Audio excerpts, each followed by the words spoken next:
Assalamualaikum warahmatullahi wabarakatuh. Bismillahirrahmanirrahim. Alhamdulillahirrabbilalamin. Wabihi nasta'inu ala umurid dunya waddin. Wassalatu wassalamu ala asyrafil anbiya'i wal mursalin wa ala alihi wa sahbihi ajma'in, amma ba'du. Bulan Ramadan adalah bulan yang mulia, di mana setiap muslim berlomba-lomba untuk melakukan kebaikan. Bulan Ramadan juga merupakan momen yang tepat bagi setiap muslim untuk memperbaiki diri, termasuk melatih diri untuk menjaga lisannya. Karena lisan merupakan salah satu bagian tubuh yang selalu kita gunakan setiap hari. Ada dua hal penting yang perlu kita perhatikan dalam menjaga lisan. Yang pertama adalah menjaga lisan untuk mengeluarkan kata-kata yang baik atau yang hak. Yang kedua adalah menjaga lisan untuk menjaga diri untuk tidak mengeluarkan kata-kata yang batil atau yang buruk yang bisa menyakiti hati orang lain. Kata-kata yang hak contohnya adalah berzikir, berdoa, membaca Al-Quran, memberikan ilmu, menyeru pada kebaikan, mengingatkan sesama untuk mencegah perbuatan yang buruk. Sedangkan perkataan-perkataan yang batil contohnya adalah ghibah, mengadu domba, berkata dusta, berkata hal yang sia-sia atau tidak bermanfaat, menyebarkan keburukan, melaknat, mencaci, mencela, atau berkata keji dan juga kotor. Rasulullah Shallallahu Alaihi Wasallam pernah bersabda, maka berkatalah baik atau diam. Hadis muttafaqun alaih. Di sini Rasulullah Shallallahu Alaihi Wasallam menyarankan untuk setiap muslim untuk menjaga lisannya hanya mengeluarkan kata-kata yang baik atau memilih untuk diam. Jika muslim yang sempurna iman dan juga akalnya, maka dia akan memperhatikan lisannya hanya untuk berkata hal-hal yang baik.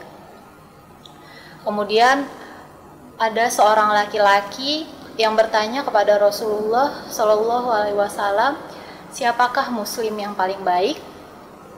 Kemudian beliau Shallallahu Alaihi Wasallam menjawab, seseorang yang paling baik adalah yang muslim lainnya selamat dari gangguan lisan dan tangannya.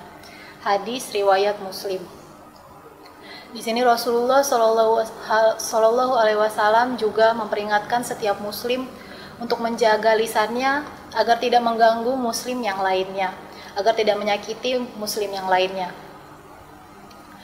Jika seseorang sudah terbiasa untuk mengeluarkan kata-kata yang batil, maka dia juga tidak akan terbiasa untuk mengatakan hal-hal yang baik atau yang hak. Begitu juga sebaliknya. Rasulullah Shallallahu Alaihi Wasallam bersabda, sungguh seseorang mengucapkan satu kalimat yang mendatangkan keridhaan Allah, namun dia menganggapnya ringan karena sebab perkataan tersebut Allah meninggikan derajatnya. Dan sungguh seseorang mengucapkan satu kalimat yang mendatangkan kemurkaan Allah, namun dia menganggapnya ringan, dan karena sebab perkataan tersebut dia dilemparkan ke dalam api neraka. Hadis riwayat Bukhari dan Muslim. Rasulullah Shallallahu Alaihi Wasallam memperingatkan kita agar tidak meringankan lisan kita, jadi tetap memperingatkan kita untuk berhati-hati dalam mengeluarkan kata-kata dari lisan kita. Karena setiap perbuatan dan perkataan yang kita lakukan di dunia ini akan dicatat, kemudian nanti akan dibuka buku catatannya di hari pembalasan. Allah berfirman dalam surat Qaf ayat 18, "Ma yalfidhu min qawlin illa ladaihi raqibun atid." Yang artinya tidak ada suatu kata yang diucapkan melainkan ada di sisinya malaikat pengawas yang selalu siap mencatat. Semua perbuatan kita akan dicatat dan nanti akan ada balasan untuk kita. Jika perbuatan dan catatan kita baik, maka yang kita terima adalah pahala dan balasan kebaikan di surga. Namun apabila catatan kita buruk, maka yang kita terima adalah dosa dan juga balasan berupa azab dari Allah Subhanahu wa taala. Kemudian Rasulullah Shallallahu Alaihi Wasallam pernah bertanya, tahukah kalian siapakah orang yang bangkrut itu?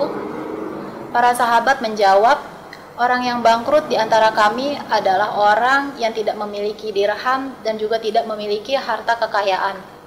Kemudian Rasulullah Shallallahu Alaihi Wasallam menjelaskan, sesungguhnya orang yang bangkrut dari kalangan umatku adalah orang yang datang pada hari kiamat dengan pahala, amalan sholat, puasa, dan zakat, tetapi ia selalu mencaci maki, menuduh, memakan harta, menumpahkan darah, dan memukul orang lain.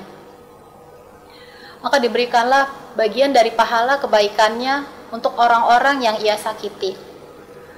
Apabila pahala kebaikannya telah habis sebelum terpenuhinya balasan atas perbuatan zalimnya, maka diambillah dari dosa-dosa yang mereka zolimi, kemudian dialihkan kepadanya, dan ia pun dilemparkan ke dalam api neraka. Hadis riwayat Muslim. Dan penyesalan yang paling menyedihkan bagi Muslim adalah ketika ia sudah beramal ketika di dunia, melakukan ibadah sholat, puasa, zakat, dan sebagainya, namun amalannya diberikan kepada orang yang telah ia zolimi akibat perkataannya ketika berada di dunia. Semoga Allah Subhanahu wa Ta'ala terus menjaga kita agar kita bisa terus memperbaiki diri, menjaga lisan kita untuk hal-hal yang diridhoi oleh Allah, juga menjaga lisan kita dari hal-hal yang dimurkai oleh Allah. Inilah yang bisa saya sampaikan. Terima kasih. Subhanakallahumma wa bihamdika asyhadu an la ilaha illa anta astaghfiruka wa atubu ilaik. Assalamualaikum warahmatullahi wabarakatuh.